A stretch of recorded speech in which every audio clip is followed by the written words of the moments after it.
Sebelum kita mulai videonya, ada pantun dulu nih, aki-aki kesanung pocong. Jangan lupa subscribe dong. Oke, selamat menyaksikan. Assalamualaikum warahmatullahi wabarakatuh. Alhamdulillah. Alhamdulillahi ala kulli hal. Wassalatu wassalamu ala maula Bilal Sayyidina wa nabiyyina wa habibina wa maulana Muhammadin Al-Mustafa Badril Kamal wa ala alihi wa ashabihi hum akabirur rijal wa man tabi'ahum ihsan wa man ihtada bihuda wa man sara ala darbih min yaumina hadza ila yaumil ma'al, amma ba'd. Faqad qala Allah subhanahu wa ta'ala fi muhkami tanzilih wa bi qawli yahtadil muhtadun. A'udzu billahi minasyaitonir rajim. Bismillahirrahmanirrahim. Ala inna awliya Allah la khaufun 'alaihim wa la hum yahzanun. Wa qala ta'ala ya ayyuhalladzina amanu la tulhikum amwalukum wal auladukum an dzikrillah wa may yaf'al dzalika fa ulaika humul khasirun. Wa qala nabiyyuna wa nabiyyukum Muhammadun sallallahu alaihi wa alihi wasallam dzikrul anbiya ibadah wa dzikrul auliya kafarah wa dzikrus salihina sadaqah wa dzikrul gabar yuqarribukum ilal jannah. Sadaqallah wa sadaqa Rasulullah sallallahu alaihi wa alihi wasallam. Hadratul muhtaramin wal muhtaramat, segenap para jamaah kaum muslimin wal muslimat, jamaah peringatan daripada haul ada ilallah wali min auliyaillah al-maghfurlah Tuan Guru Sekumpul Kiai Haji Zaini Abdul Ghani, yang insyaallah kita semua senantiasa dirahmati oleh Allah Subhanahu wa taala, yang diselenggarakan oleh Majelis Taklim Mahabbatul Aulia pimpinan Al-Ustaz Muhammad Fikri Alfian. Kita doakan mudah-mudahan sahibul majlis diberikan panjang umur oleh Allah Subhanahu wa taala, sehat afiat, diberkahkan segala urusannya, digabulkan segala hajatnya oleh Allah Subhanahu wa taala, diberikan istiqamah untuk selalu senantiasa berjuang di dalam syiar Islam. Amin amin ya rabbal alamin. Yang sama kita hormati dan kita muliakan ayahanda beliau Bapak Selamat Untung, yang selalu selamat dan untung. Alhamdulillah, terus membantu perjuangan dakwah ya, selalu bersinergi kompak dengan anak tercinta.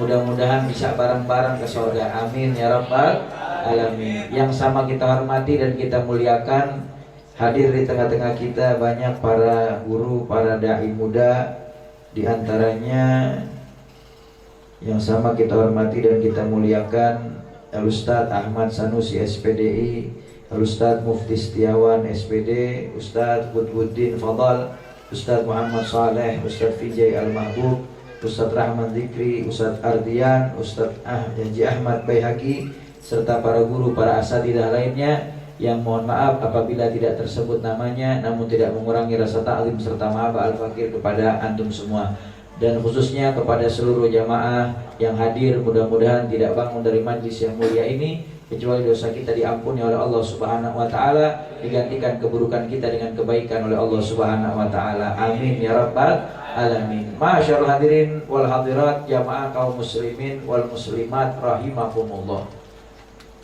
Zakara fil hadisil musalsal bil awaliyah anil hafidh al-musnid al-kutub al-habib Abdullah anil imam al-habr al-kutub al-habib Abdul Qadir bin Ahmad bil-Fiqih an syaikhihi Syekh Badruddin Adam Syiki an syaikhihi Syekh Abdurrahman al-Barjanji an syaikhihi an Syekh Abdurrahman Az-Zamzami ila akhir sanadil mutasil ila Nadhr bin Shumail an abihi an jaddihi an Nabi sallallahu alaihi wasallam annahu qala man ahya ismal alim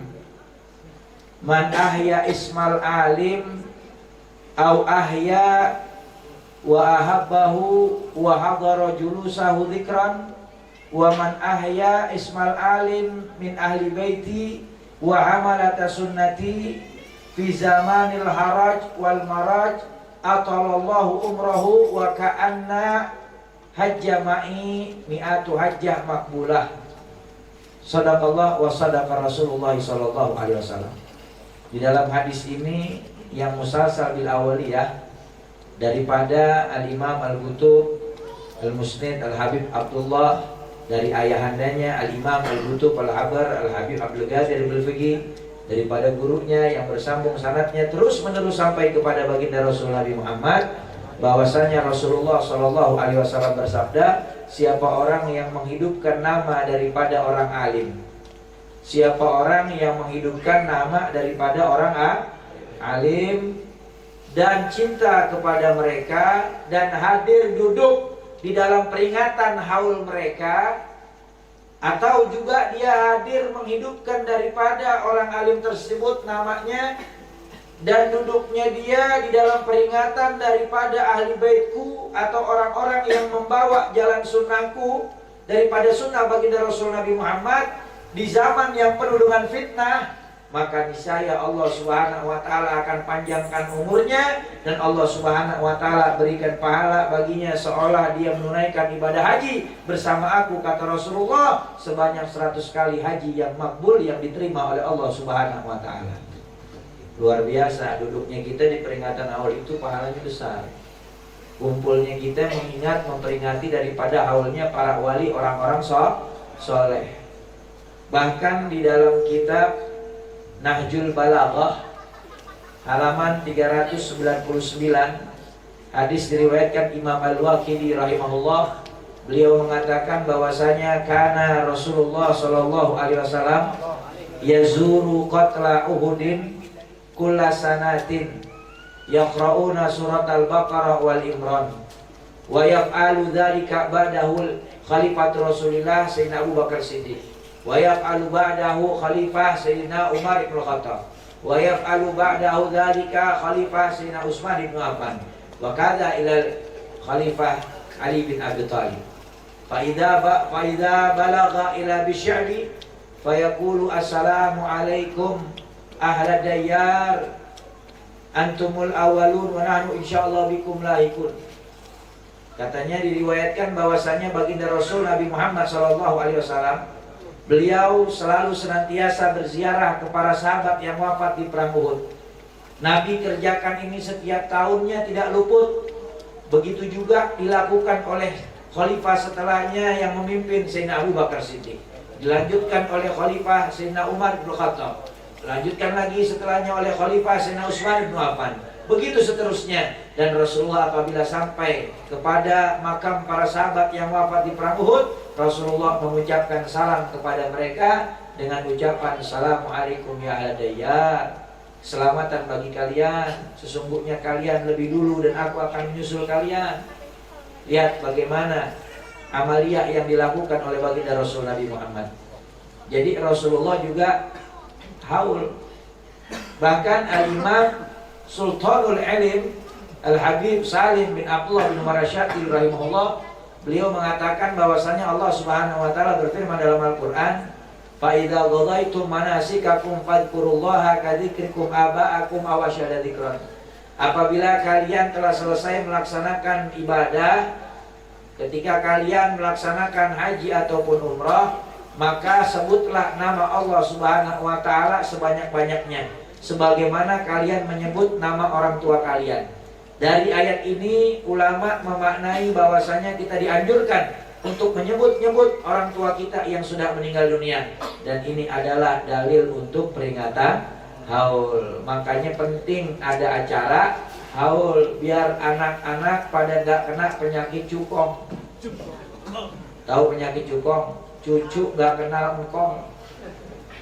Makanya orang-orang dulu itu bikin haul, para ulama, para salaf, para kiai, para habaib. Kenapa?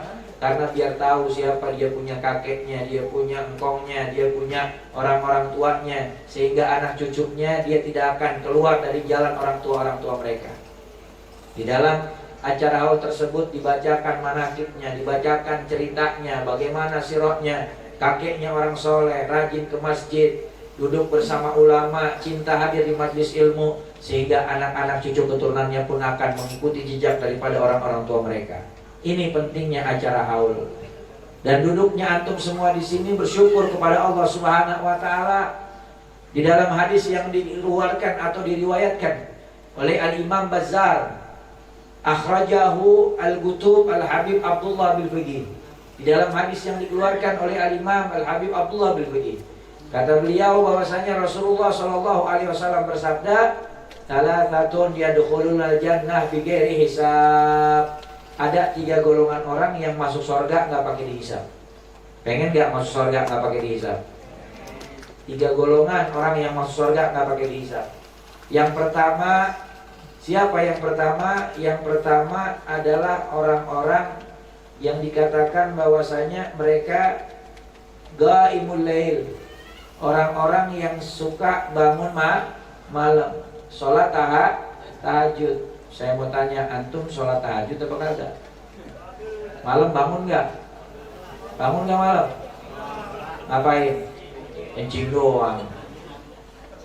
Bangun malam, ambil air wudhu, sholat tahajud. Di dalam kitab Al-Matjahur Rabi fi Sawabil Amali Saleh yang dikarang oleh Syekh Abdul Mumin bin Khalaf Ad-Dimyati, di dalam bab keutamaan daripada sholat malam atau sholatul lail, Rasulullah SAW bersabda, ada 3 golongan orang.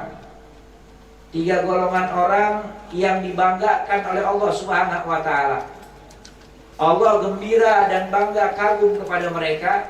Allah Subhanahu wa taala cinta kepada mereka. Allah Subhanahu wa taala berikan mereka kabar gembira. Di antara 3 itu, salah satunya kata Rasulullah, rajulun ma'ahu imra'atun hasanah wa firasun layyinun fayatrukuhu liqiyamil lail. Seorang lelaki yang punya bini cantik, jelita, indah, mempesona, punya kasur bagus, empuk, tapi kalau datang waktu malam semua itu ditinggalkan, dia bangun sholat malam mendekatkan diri kepada Allah Subhanahu wa taala. Kira-kira kita begitu apa enggak? Boro-boro bini kita aja yang modelnya begitu aja, dia dibilang cakep ya kagak. Yang modelnya begitu. Kadang-kadang kita kedekepan aja malu. Apalagi kalau yang cakep, yang cantik, yang indah, mempesona. Kita punya kasur aja gonjek, itu juga menang hadiah dari kawinan. Ya, krek. Masih aja pules tidur. Bangun malam tahajud. Lihat betapa Nabi banggakan orang-orang yang punya istri cantik, dia punya kasur empuk, tetapi bangun malam dia tinggalkan itu semua, dia tahajud mendekatkan diri kepada Allah Subhanahu wa taala. Maka dibanggakan oleh Allah Subhanahu wa taala. Allah girang kepada mereka, Allah kagum kepada mereka. Kata Allah Subhanahu wa taala, "Yadharu syahwatahu lidzikri." Mereka orang-orang yang meninggalkan syahwat mereka untuk ingat kepada aku, kata Allah. Bayangin punya bini cakep, ya, ditinggalin, punya kasur empuk, ditinggalin. Bangun malam mendekatkan diri kepada Allah Subhanahu wa ta'ala. Luar biasa. Makanya kita jadi orang-orang yang selalu bangun malam sholat tahajud. Jangan malas. Jangan malas. Jangan jadi orang yang waktunya hanya dihabiskan untuk tidur. Manusia ini macam-macam. Ada yang abdun naum, hambanya tidur, kerjaannya tidur mulu, ngaji tidur, sekolah tidur, nonton TV nonton dia, tidur. Iya, pokoknya ngapain aja tidur aja pokoknya dah. Iya. Kerjaannya tidur, jadi abdun naum, hambanya tidur. Ada yang abdul butun, hambanya perut, kerjaannya makan mulu. Ya, kalau orang dulu makannya sedikit, kalau orang sekarang sedikit-sedikit makan. Nggak boleh ada apa aja dimakan. Bawaannya pengen ngurangin makan punya orang mulu. Ya, bukan ngurangin porsi makan, ngurangin makan punya orang. Pagi sarapan nasi uduk sama bakwan, pakai telur dicabein. Ntar jam 8 bubur ayam. Ya. ntar nyeduh kopi biar kentelan, jangan diaduk. Iya. Rokok setengah batang, setengahnya lanjutin lagi ntar siang-siang. Ntar siang makan nasi, ada yang di warung Padang, di warteg, warung Sunda, macem-macem dah. Ntar sore dikit ketoprak, ada yang somai, ada yang bakso, ada yang kremes, macem-macem dah. Malaman dikit nasi goreng, goreng. Kadang perut udah begah, malam-malam tukang kue putu lewat sama telepon, beli lagi 25.000, kalau nggak martabak cinta. Mantep tuh. Makan dah tuh. Kadang-kadang udah tidur, malam bangun menerusin buat pergi ke warung Indomie. Kalau di rumah kagak nyetok, ya. Ngerebus mie 2, telurnya 2 pakai nasi. Oh Allah, jadi Abdul Butun namanya perut manusia rupa-rupa. Makanya nih akhir zaman kita mesti banyak deketin diri sama Allah Subhanahu wa ta'ala. Bangun malam tahajud, jadi orang-orang yang Nabi katakan masuk surga kagak pakai dihisab. Salah satunya adalah orang yang bangun qiyamul lail, salat malam. Yang keduanya adalah birrul walidain, anak-anak yang bakti sama orang tua. Orang tua itu keramat dunia akhirat. Antum ngaji di sono kemari, kalau nggak dapat redonya orang tua, apa yang antum mau cari? Maka cari redonya orang tua. Redonya orang tua itu penting. Kata Allah dalam hadis qudsi, man asbaha murdiyan li mushiton li walidayhi fa ana lahu sahid.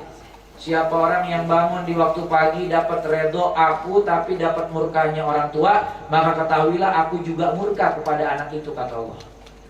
Wa man asbaha mushiton li murdiyan li walidayhi fa ana lahu radin. Tetapi sebaliknya, siapa orang anak yang bangun di waktu pagi, dia dapat murka aku tapi dapat redho orang tuanya, maka ketahuilah aku juga redho kepada anak itu, kata Allah. Makanya redho orang tua penting. Ya, jangan pernah kita durhaka sama orang tua kita. Kita mau masuk surga lewat pintu mana kalau bukan dari bakti sama orang tua, karena lewat pintu yang lain berat. Ibadah itu nggak segampang yang kita pikirin. Kita kadang-kadang ngarepin masuk surga lewat pintu yang lain, padahal ibadah kita males.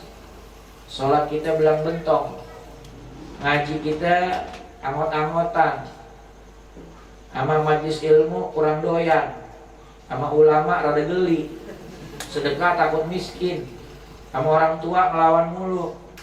Giliran ditraktir temen makan bakso 8.000 sama teh botol 2.500.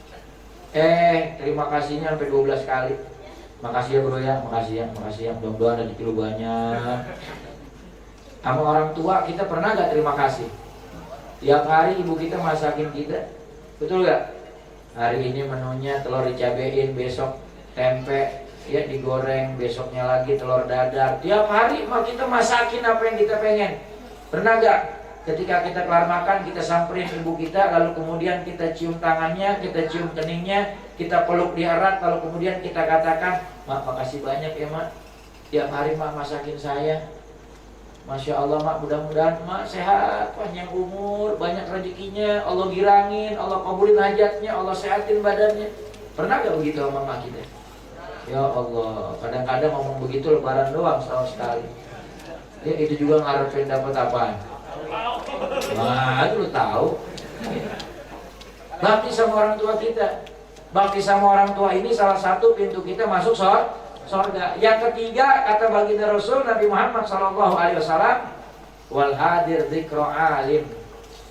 Hadir di acara peringatan daripada haulnya orang alim, orang soleh. Ini salah satu penyebab Allah berikan kemudahan buat masuk surga tanpa dihisab. Allahumma ja'alna minhum, mudah-mudahan kita termasuk daripada golongan tersebut. Amin ya rabbal alamin. Orang yang kita peringati haulnya di majlis Mahabbatul Auliya bukan sembarang orang. Ini orang yang istimewa, yang banyak punya tingkat ibadah yang besar, punya kedudukan di sisi Allah Subhanahu wa taala. Yang hadir haulnya tiap tahun semakin bertambah, semakin banyak. Kalau bukan orang yang punya kedudukan di sisi Allah Subhanahu wa taala, maka itu tidaklah mungkin. Kenapa? Karena orang yang menjadi kekasih Allah Subhanahu wa taala, kalau sudah dapat cintanya Allah, maka Allah katakan fayunadi fi ahli sama, Allah akan serukan panggilan pada penduduk langit. Kata Allah Subhanahu wa taala, inni uhibbu fulanan fa ahibbuh. Aku cinta kepada fulan, cintailah fulan oleh kalian. Maka semua penduduk langit cinta kepada orang tersebut. Kalau seluruh penduduk langit, para malaikat Allah sudah cinta kepada fulan tersebut, maka mereka menyerukan panggilan kepada seluruh penduduk bumi. Ketahuilah bahwasanya kami para malaikat dan Allah Subhanahu wa taala cinta kepada fulan, maka kalian penduduk bumi cintailah fulan. Maka seluruh penduduk bumi otomatis mau kagak mau hatinya cinta kepada wali tersebut. Fayudha'ul ghabul fil ardi, maka semua orang akan menerima dengan hati yang penuh cinta kepada orang yang sudah dapat cintanya Allah. Makanya kemana aja berjalan kalau masih hidup pasti orang senang. Orang pasti akan selalu membantu, orang pasti akan selalu cinta kepada orang tersebut. Ketika sudah meninggal dunia, maka harum namanya semerbak, diperingati, disuruh tauladani akhlaknya. Inilah Guru Zaini, orang saleh, walinya Allah Subhanahu wa taala yang selalu berdakwah di jalan Allah Subhanahu wa taala, mengajak kepada taat baginda Rasul Nabi Muhammad. Maka duduknya kita memperingati haul daripada orang mulia, mudah-mudahan menjadi sebab Allah Subhanahu wa taala pandang kita nanti di yaumul kiamat. Suatu ketika pernah Al-Imam Hasan Basri rahimahullah di dalam kitab Mukasyifatul Qulub, beliau ditanya oleh seorang pemuda, "Dullani ala amalin yuqarribuni ilallah wa yadkhulunil jannah." Wahai Imam Hasan Basri, tolong beritahu saya amalan atau ibadah yang kalau saya kerjakan dapat menyebabkan saya masuk ke dalam surganya Allah Subhanahu wa taala dan mendekatkan saya kepada Allah Subhanahu wa taala. Apa jawab Imam Hasan Basri? Ahib ahada auliyaihi, cintailah salah seorang daripada walinya Allah Subhanahu wa taala. Mudah-mudahan saja di saat Allah Subhanahu wa taala memandang kepada hati wali tersebut, tertulis di dalam hati wali itu ada engkau di dalamnya, sehingga engkau mendapatkan syafaat pertolongan berkah daripada walinya Allah Subhanahu wa taala yang cinta kepada engkau. Makanya ketika kita cinta kepada wali Allah Subhanahu wa taala, maka suri tauladani akhlaknya.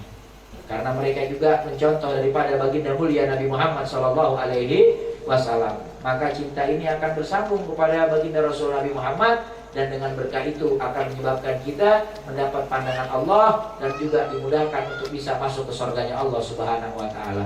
Mudah-mudahan acara seperti ini akan terus berjalan, acara seperti ini akan terus dilestarikan, dan majelis Mahabbatul Aulia semakin istimewa dan istiqomah ke depannya, mendapat berkah dan pandangan rahmat dari Allah Subhanahu wa taala, dan menggembirakan hati baginda Rasul Nabi Muhammad sallallahu alaihi wasallam.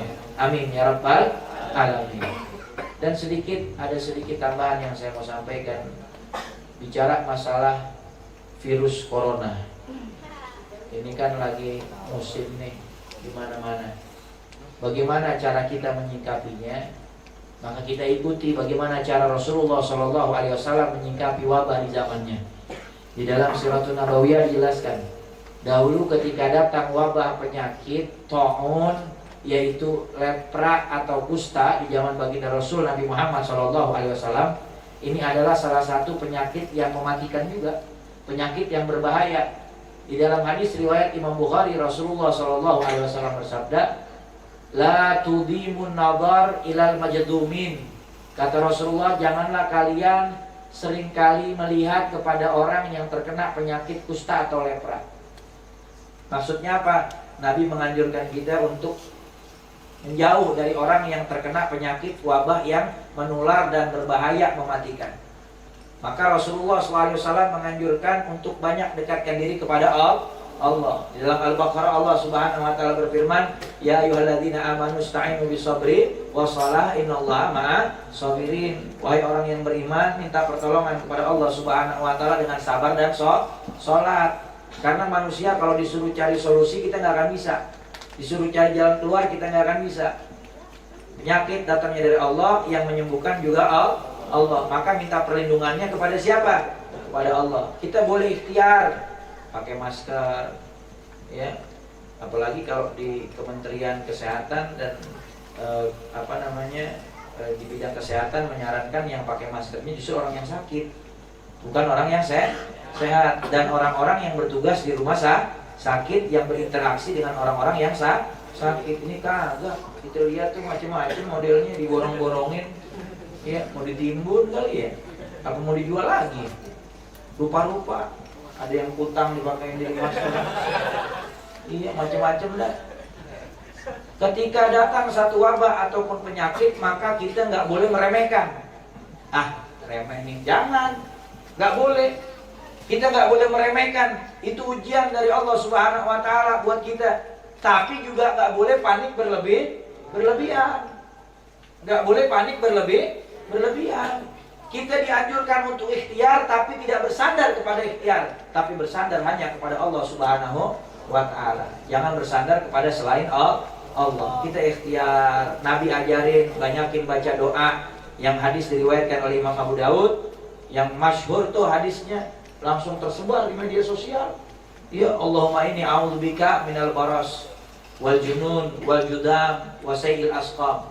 Ya Allah, aku berlindung kepada Engkau daripada penyakit belang, daripada penyakit gila, daripada penyakit lepra atau kusta, dari segala macam penyakit-penyakit lain yang berbahaya dan mematikan. Minta itu kepada Allah Subhanahu Wa Taala. Doa itu baca yang diajarkan Rasulullah.